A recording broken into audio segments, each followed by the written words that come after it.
Nerf Longstrike is a beautiful blaster. However, it is very underpowered. There is the modulus Longstrike, but that is $70, and not a lot of people are willing to pay that, when you could mod your current Longstrike, right? The original? But what kind of mods can you do to it? Well, you could shove an air tank in it and remove its core function. You could shove flywheels into it and remove its core function. But there is a lot of external slop, like PVC, hot glue, and epoxy, just everywhere. There's really just not a lot that lets you keep everything internal. Like keeping the core function, keeping it bolt action. There are mod kits, however, those are very expensive as well.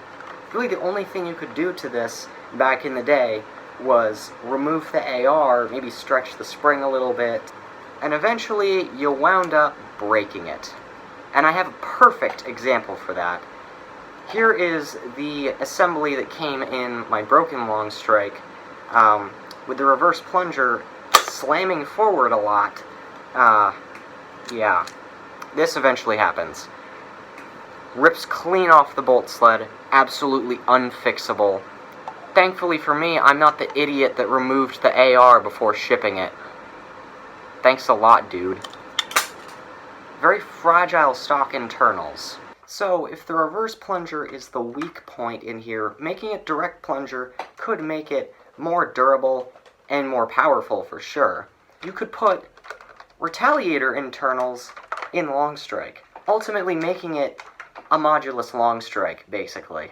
I've only seen this mod done a few times over many years, and why don't people do this mod more? Because, oh my god, the output is so worth the work that goes into this. This is probably the most fun mod I have ever done, and since I've already done it once, I've made so much room for improvement, so when I go to do this a second time, it is going to be so much better. And I'm doing it a second time because the first time, I didn't have a YouTube channel, I didn't film it. And another reason is, I totally broke the first one I made, trying to make it even better. So, there's only so much you can do with this mod, but it is so worth it. I can't wait to show you how to do this. Alright, first I gotta take both blasters apart. Now, the Longstrike, you gotta remove the bolt, and sometimes if they're already taken apart, then that's fine, or if you're missing half of the bolt already, that's fine. Or sometimes the inside of the bolt gets so worn out it just pulls right off, but sometimes they can be really difficult, so I recommend using 2 flathead screwdrivers and wedging them in there really hard, and it'll eventually just pop right off. There you go. That was the hardest part of this entire mod. Isn't that cool? Alright, I've removed the screws from both of them. Let's just get the Longstrike apart here and take out what we don't need. You're going to need this. You're going to need the catch. You don't need that. And you actually don't need any of the mechanical locks in here, and with the new internals, it's not going to be able to activate these locks. These locks are completely useless, so you don't need any of them. So it's these two, and then these 2 screws in it. Take all of this out, and if you don't, your Longstrike is not going to work properly after this mod. Take all that. Whoa, that's a jackpot of springs. Wow. This, you're going to need to get this plunger rod assembly off with this metal rod in here. I can't do that, so we're going to get that out by using a drill bit and a hammer, and I don't recommend doing this because you're going to bend your drill bit. Try to find something else that'll fit in there, but this usually works for me. Alright. You don't need that. Well, you might need part of this. You do need to cut up this rod, but I'm just going to be using the one from the broken Longstrike. I can use this for something else. And you do obviously need this bolt sled. And for the retaliator, we just need a few things from here. The rest of it is just for parts.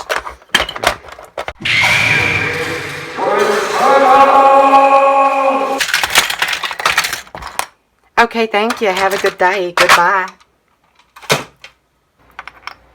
So, the stuff you need to keep from the retaliator is the plunger tube and the plunger rod and the spring, maybe. You might change out the spring. I'm going to use the stock spring for the first test. Don't need the trigger. You don't need the access door. You don't need that. You do need the catch. You need the plunger rod. You don't need the bolt sled. The bolt sled is way too short for this anyway, so I'm just going to knock that out. Excuse me.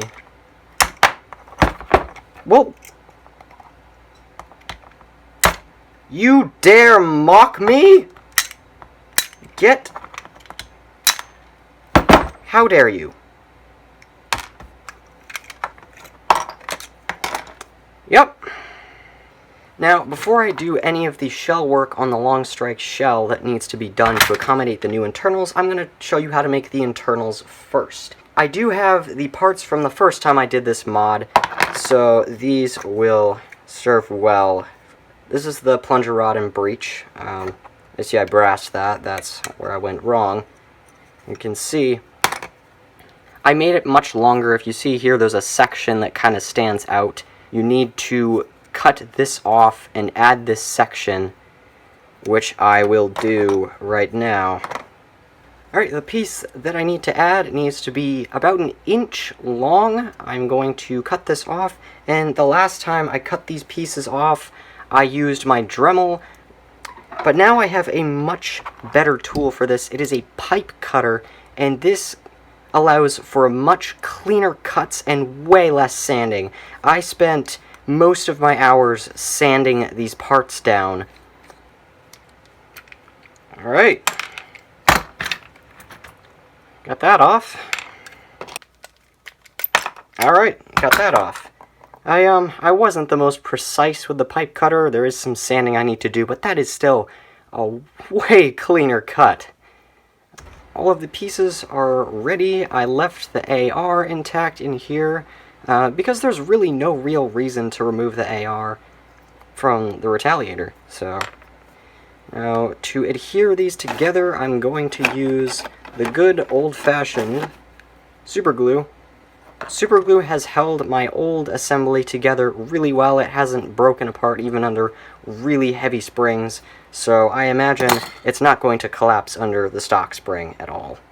Now, how about a little science class here, a little lesson.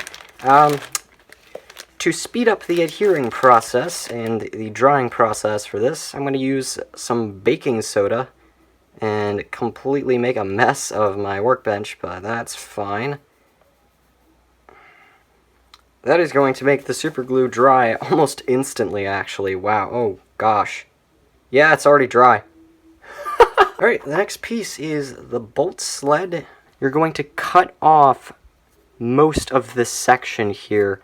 Not enough to where it's at the point where the bolt could just rip through the back of it. I did not need to cut off as much as I thought I needed to, so that's great. Now we can put this back together. And where is that? There it is. Make sure you don't lose this little pin.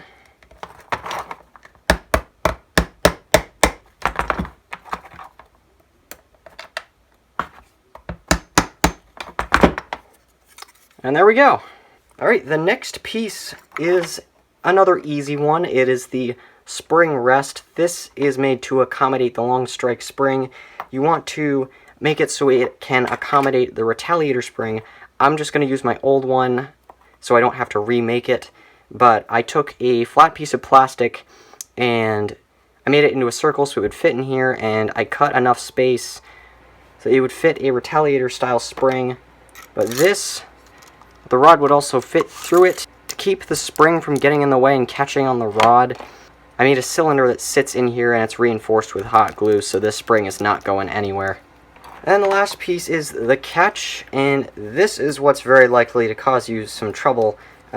So this catch is my old catch. I'm going to use this again, but it's an integration between these two catches. You're going to cut up the Longstrike catch, and I put the sides of that on the Retaliator catch to keep it from moving diagonal, sideways, and all that.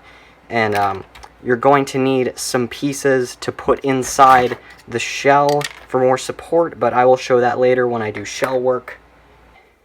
Moving on to shell work, we gotta fit the plunger tube in there. You don't need to do anything to this. It'll just kind of fit right in there. You want to flip it upside down so this is facing up. And then you need to put some reinforcement inside this slot here so that this tube will not move back and forth and interrupt the catch.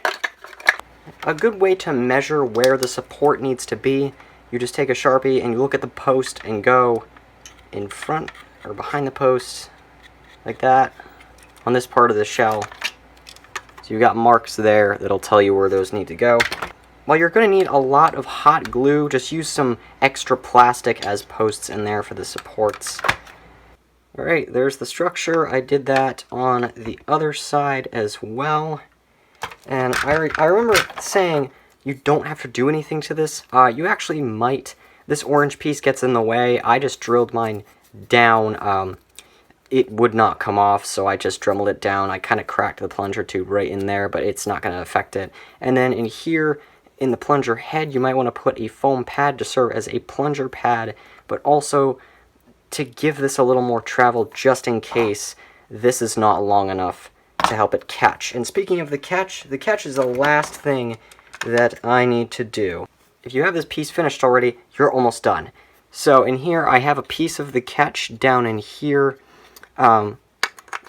as, I guess, support. I didn't do that in both sides, so you might not have to do that in both sides, or at all.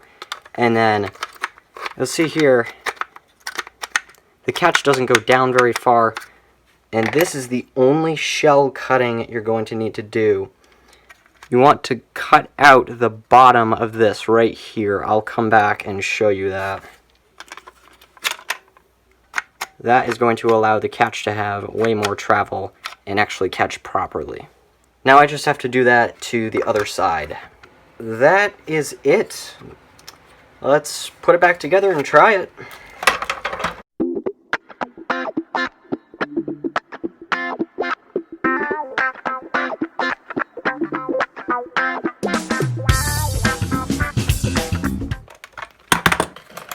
Alright. Here we go.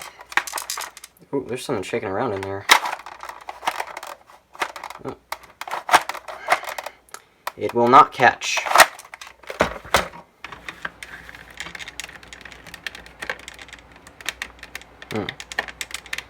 It's not coming quite far back enough to catch. Yeah, the orange thing is what's stopping it. Die! Let's try this again. Oh, yes. Yes! Oh, that sounds pathetic. Listen to that. Let's see if that's any good. Alright, I went out and tested this. It is in fact working. I took out my chronograph and compared it to a stock Longstrike. The stock Longstrike got an average of 51 FPS with Adventure Force waffle head darts, and then this one, the one with Retaliator internals, got an average of 47 FPS. Now, that is slightly worse, but the reason for that is the spring will not compress all the way. The spring does not start compressing until about here, and it is a ridiculously light prime. So I'm going to shove a heavier spring in here and a heavier catch spring, see if we can boost those numbers. This is a 5 kilogram worker spring. Let's try this out. Alright. Whoa! Okay. Well, that does not sound tragic and pathetic anymore. Let's put that over the chronograph. Well, the numbers are in, and I've put this completely back together since I am so happy with it. It is firing so nicely. During my first test, I got an average of 95 FPS, with a low of 90 and a high of 102.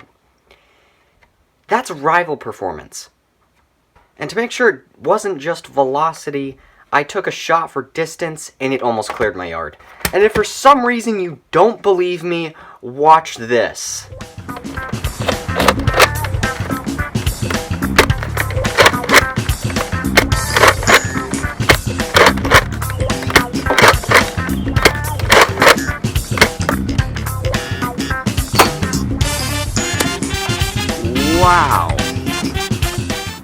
My yard is 92 feet.